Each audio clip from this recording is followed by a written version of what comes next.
They say empires are built with steel, gold, and God. But they forget blood. Before the sun could ever set on the British Empire, it had to rise over a field soaked in crimson. It wasn't just war. It wasn't just conquest. It was murder on a scale so shocking it echoed across continents. And yet, few speak of it. Because if the foundation of an empire is genocide, what does that make the empire? To understand, we must go back. Not to London or Parliament, but to a dusty, sun-scorched plain in the heart of India. The year is 1919. The British Empire is at its peak, ruling over nearly a quarter of the world's population. And in India, it rules with an iron fist, through fear, bureaucracy, and the illusion of civilization. But cracks are forming. India is changing. The First World War had pulled over 1 million Indian men into a European conflict they didn't start. Thousands died for a crown that didn't care. And when the survivors returned, they found no honor, no dignity, only chains. British laws had grown tighter, more paranoid. Free speech suppressed. Protests criminalized. The people, once divided by caste, religion, and region, now shared a common enemy. And in the city of Amritsar, that fury was about to ignite. On April 13, 1919, thousands of Indians gathered peacefully in Jallianwala Bagh, a walled public garden surrounded by narrow alleys. Men, women, and children came to protest. Others, simply to celebrate the spring festival of Baisakhi. There were no weapons, no threats, no violence. But that didn't matter, because walking into Amritsar that day was a man named Brigadier General Reginald Dyer. Dyer wasn't just a soldier. He was a believer in the empire, in white supremacy, in the divine right of the British to rule over what he saw as lesser people. And to him, even peaceful defiance was treason. Without warning, without negotiation, Dyer marched 90 soldiers into the garden. He blocked the main exit, and then he gave a simple order. Fire! No warning shots, no demands. The soldiers raised their rifles and opened fire on the unarmed crowd. Not for seconds, for minutes. They fired 1,650 rounds.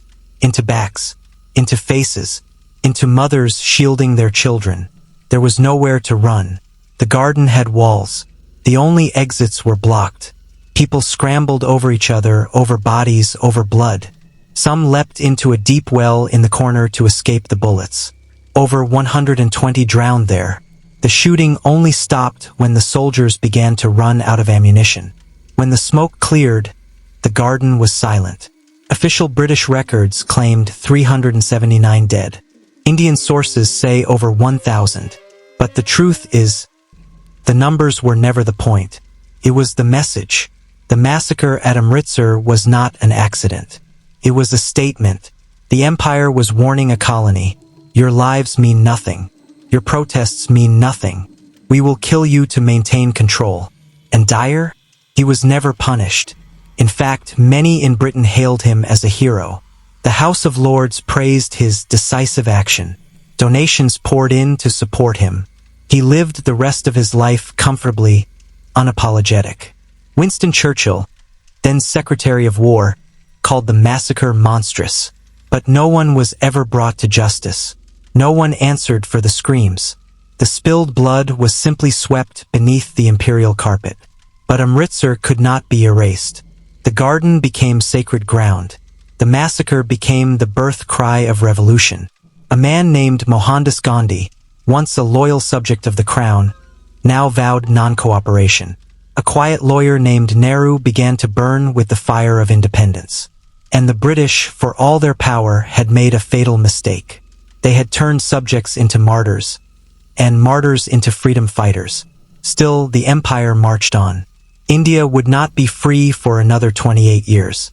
And during that time, more atrocities would be committed, more history rewritten, more blood spilled. But the echo of Amritsar never faded. And as the empire slowly collapsed, as red lines vanished from colonial maps, the truth remained. The British Empire was not built solely by ships and trade and law. It was built by massacre, by one man's order in a quiet garden, by bullets into bodies that never raised a weapon. And yet, to this day, there is no apology, no reckoning, no monument in London to remember the children killed, no museum exhibit to honor the dead. Instead, there are still statues, still street names, still pride.